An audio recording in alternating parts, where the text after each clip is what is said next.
আমরা গত ক্লাসে শিখছিলাম এমএস ওয়ার্ড সম্পর্কে যে পেজ লেআউটের পেজ কালার পর্যন্ত। আজ আমরা শিখবো কি তারপরে তারপরে এমএস ওয়ার্ড দেখে আমরা কি কাজ কি করতে পারি। এখন আমরা সরাসরি কি চলে যাব কি ক্লাস এমএস ওয়ার্ডে। এখন এমএস ওয়ার্ড ওপেন হলো।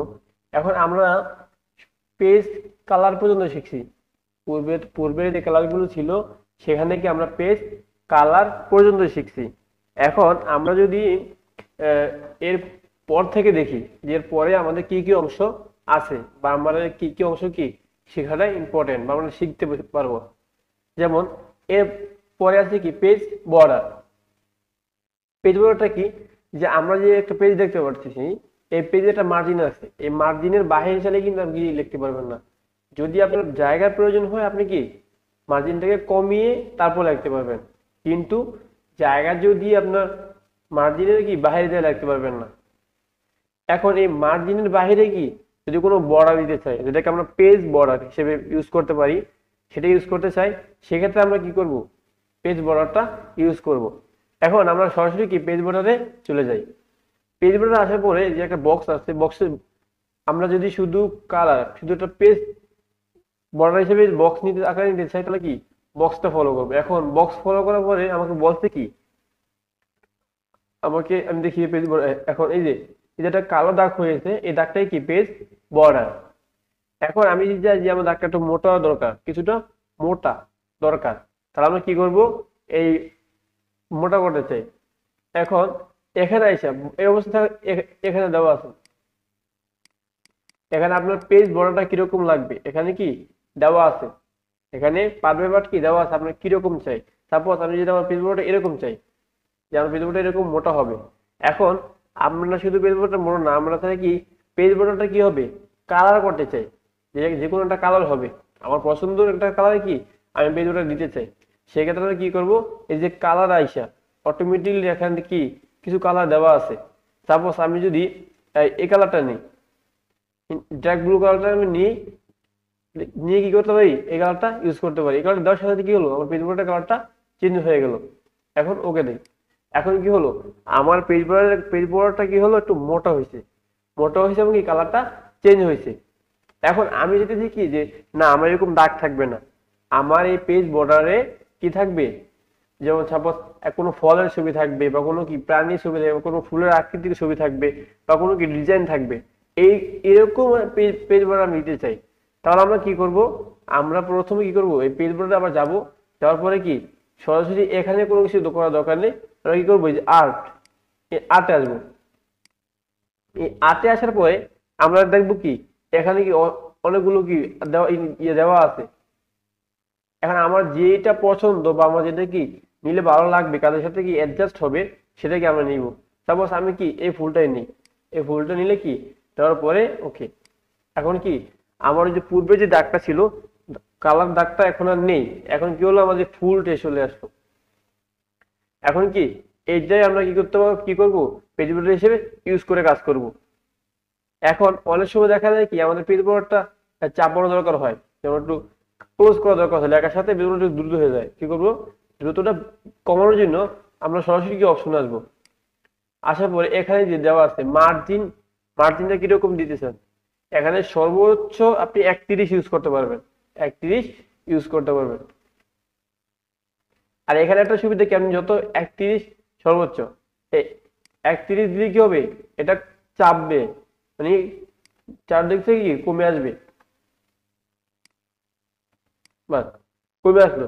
আপনি কি কমাইলে ও বাড়বে, আর বাড়ালে কি করবে কমে আসবে জায়গাটা, স্পেসটা। এখন আমি যদি না আমার যদি 31 বেশি আসছে না, আমি কি করব, সেটআপটা পেজ সেটআপটা বা মার্জিনটা কি কমিয়ে দেই। এখানে কমিয়ে দিলে কি হবে, একটু ক্লোজ হবে। ঠিক আছে।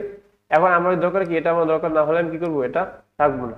এখন আমি চাই কি আমার পেজ বর্ডার দরকার নেই, আর কোনো কি পেজের কালার, পেজ বর্ডার কালার দরকার নেই, কোনো ফুলের কি প্রয়োজন নেই। সেক্ষেত্রে আমরা কি করব, এখানে আইসা শুধু কি নাম, নাম দিয়ে ওকে, আমার এটা চলে যাবে। এখন এরপর আছে কি, এরপর আছে যে লেফট, এই যে ইনডেট, এটা এখানে লেফট মানে কি আপনি এই মার্জিন থেকে কতটুকু জায়গা অতটুকু জায়গা রেখে কাজ লেখা শুরু করবেন। তারপর আমি 1 দেই, তাহলে 1 দেওয়ার পরে কি 1 ইঞ্চি দেখেন এই মার্জিন থেকে এই কার্সর থেকে এখানে কি 1 ইঞ্চি জায়গা রেখে শুরু হয়েছে। এই 1 -1 দিলে কি হবে, 1 ইঞ্চি জায়গা ভিতরে চলে যাবে। এই যে 1 ইঞ্চি জায়গা কি হলো, ভিতরে চলে থেকে শুরু হলো। এভাবে কি আমরা কাজ করতে পারি। এখন এরপরে কাজটা কি আছে, এরপর আমরা যদি কি এটা শূন্য করে দিই, শুধু শূন্য করে দিলে কি হবে, শূন্য করে দিলে চলে আসবে মার্জিনের কাছে। এখন এরপরে এই যে আমরা যদি এই যে পজিশন, যে আমরা যদি কোনো একটা পিকচার নিয়ে কাজ করতে চাই, যে পিকচারটা আমার লেখার কথা রাখতে চাই, যেমন আমার একটা আর্টিকেল লেখা আছে বা একটা কি প্যারাগ্রাফ বা একটা কিছু লেখা আছে, ও আমি চাইতেছি কি পিকচারের মাঝখানে রাখতে, কিন্তু আমার পিকচারের মাঝখানে রাখলে কি হবে, আমার লেখাটা এলোমেলো হয়ে যায়। সেক্ষেত্রে আমি কি করবো, পজিশন ইউজ করব। পজিশন ইউজ করলে কি করবে, পিকচারটা ওই পজিশনে থাকবে, আর আমি কি করব, তার চারপাশে দেখতে পারবো, যেগুলো কি আমরা পূর্ব দেখতে পাই। এখন আমরা একটা পিকচার নিই, পিকচার কোথা থেকে ইনসার্ট থাকি, ইনসার্টে আসার পরে একটা পিকচার নিই।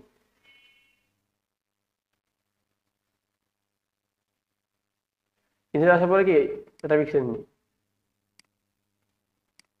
আমি সাপোজ এই পিকচারটা নিলাম। এখন দেখা গেল কি, যদি পিকচারটা অনেক বড় হয়, আমরা কি করবো, পিকচারটা ছোট করব।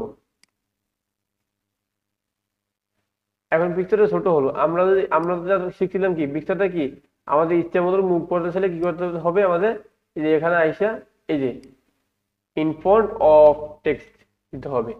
এখন এই পিকচারের কাজটা তো আমরা পূর্বে শিখছি, আমরা সবাই কি পিকচারের কাজটা খুব ভালো করে জানি। এখন আমরা কি করবো, সরাসরি কি করবো, ফরম্যাটে চলে যাব। ফরম্যাটে যাওয়ার পরে এই যে পজিশন, পজিশনে মোট 9টা পজিশন আছে। উপরে 3টা, মাঝখানে 3টা, কি নিচে 3টা, যেগুলো টপ, মিডল, বটম, 3টা করে।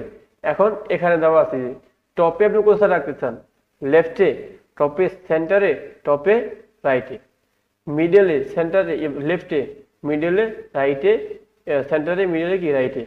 এবার আবার আসেন, আপনি কি মিডলে কোথায় রাখতে, বটমে কোথায় রাখতে চান, লেফটে, মিডল, সেন্টারে, রাইট, যেখানে আপনি রাখতে কাজ করতে চান সেটাই কি আপনি ইউজ করতে পারবেন, কোনো সমস্যা নেই।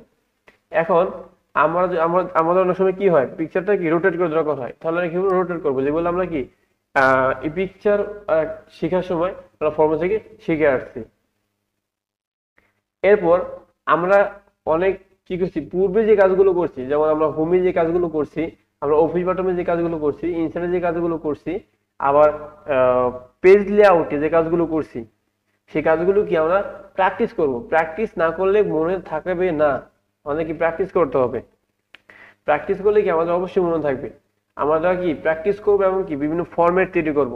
বিভিন্ন ফরম্যাট তৈরি করলে, প্র্যাকটিস করলে আমাদের কি অবশ্যই মনে থাকবে। মনে থাকবে না এমন কথা না, মনে অবশ্যই থাকবে। আমরা যদি বেশি বেশি প্র্যাকটিস করি, বিভিন্ন সমস্যার সম্মুখীন না হলে কিন্তু সমাধান বের করা যায় না। এখন আপনি যদি কোনো সমস্যার সম্মুখীন হন, তাহলে কিন্তু কি সমাধান বের করা একেবারে ইম্পসিবল, একেবারেই কি ইম্পসিবল। এখন আমরা কি করব, সবাই একটু কষ্ট করে সবাই কি করবেন, প্র্যাকটিস করবেন। পূর্বে যে কাজগুলো ছিল এগুলো প্র্যাকটিস করবেন নিজে নিজে, কি আবার অন্য নিজে নিজে কি নিজের ইচ্ছে মতো কি কাজ করে ট্রাই করবেন, যাতে কি ভুল যত করবেন তত কি শিখতে পারবেন। আমি আশা করি কি এই ক্লাসটা বুঝে গেছে। আমরা কি করব, পরবর্তী ক্লাসে কি করব, বাকিটুক শিখবো। আমরা ছোট ছোট ক্লাস করব, যাতে করে কি হয়, আমাদের সময় কম লাগে, শিখতে সুবিধা হয়, মনে রাখতে সুবিধা হয়। সাপোজ আমি একটা কাজ 5টা কাজ যদি একত্রে না করে 5টা কাজ যদি কি 5বারে বারবার করে করি, তাহলে কি হবে, আমাদের ওই কাজগুলো কি আমাদের মাথায় গেঁথে যাবে। তাহলে কি হবে, আমাদের দীর্ঘক্ষণ কি মনে থাকবে। এতে করে কি আমরা মনে রাখতে পারবো, সহজে ভুলবো না, এবং কি কাজ করার সময় কি কাজগুলো দ্রুত করতে পারবো।